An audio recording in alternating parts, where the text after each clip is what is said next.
வணக்கங்கள்.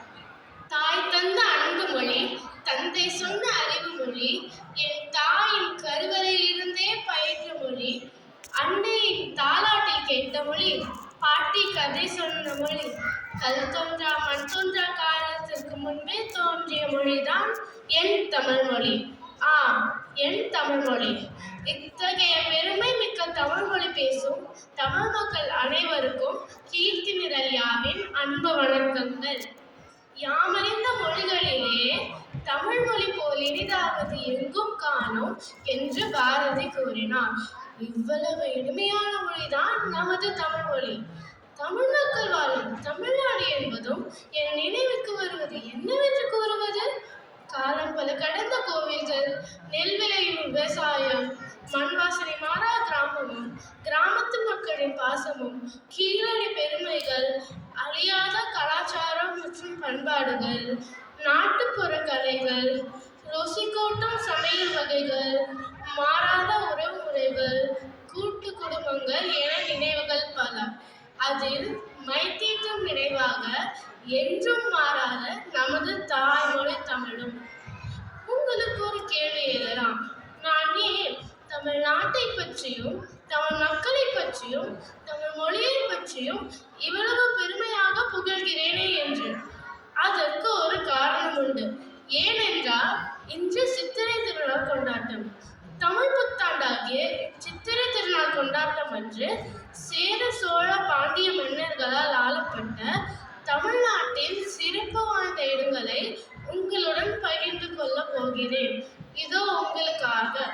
முதலில் சென்னை. சென்னையில் மெரினா கடற்கரை, அண்ணா நூற்றாண்டு நூலகம், கன்னிமாரா நூலகம், வண்டலூர் பூங்கா மற்றும் முட்டுக்காடு படகு குழாம் ஆகியவை அழகுமிக்கவை ஆகும். அடுத்து சிற்பங்களை பிரதிபலிக்கும் கோவில்கள் எங்கெங்கே தெரியுமா?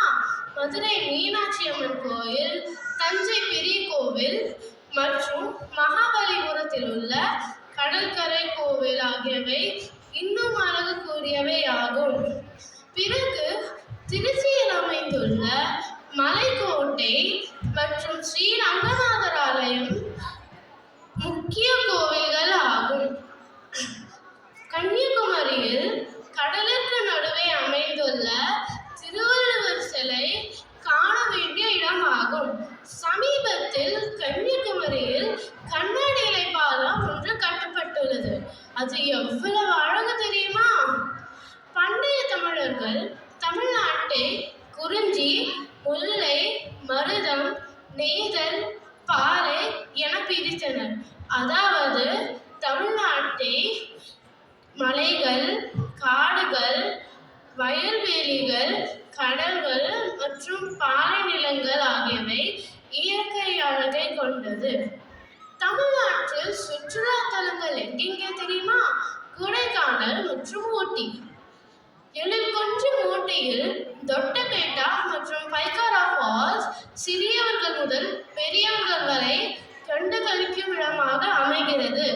பிறகு கொடைக்கானலில் பிரையன்ஸ் பார்க், கோக்கர்ஸ் வாக், குகைகள் மற்றும் நீர்வீழ்ச்சிகள் அழகாக காணப்படுகிறது. தமிழ்நாட்டில் அணைகள் மற்றும் நீர்வீழ்ச்சிகளை எடுத்துக்கொண்டால் ஒகேனக்கல் அருவி மற்றும் குற்றால அருவி என பல உள்ளன. தமிழ்நாட்டில் மொத்தம் எத்தனை கோவில்கள் உள்ளன என யாருக்காவது தெரியுமா? தமிழ்நாட்டில் மொத்தம் 34,000 கோவில்கள் உள்ளன. ஆம், 34,000 கோவில்கள் உள்ளன. ஒவ்வொரு கோவில்களுக்கும் தனித்துவ பண்பாடு, உயர்ந்த கோபுரங்கள், ரதங்கள் அதாவது தேர்கள் ஆகியவை கோவில்களுக்கு அழகு சேர்ப்பவை ஆகும். வேறெந்த மாநிலத்துக்கும் இல்லாத பெருமை தமிழ்நாட்டுக்குள்ளது. அது என்னவென்றால் தமிழ் மொழி வளம். இறுதியாக இச்சித்திரை திருநாள் அன்று உங்களுடன் தமிழ்நாட்டின் சிறப்பு வாய்ந்த இடங்களை பகிர்ந்தமைக்கு மகிழ்ச்சி அடைகிறேன். தமிழ்நாட்டில் பிறந்தது பெருமை, தமிழ் மொழியை பேசுவது பெருமை, தமிழனாய் வாழ்வதே பெருமை என கூறி விடை பெறுகிறேன். நன்றி, வணக்கம்.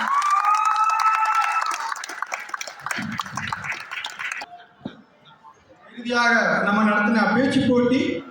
இது போன வருஷமும் நம்ம இந்த போட்டியை தொடர்ந்துருந்தோம். இந்த வருஷமும் அதே மாதிரி நம்ம 2 கேட்டகரியை நடத்தினோம், 8ல இருந்து 15 வயசுல. ஸோ முதல் கேட்டகரி 8 முதல் 10 வயது. Top 3 winners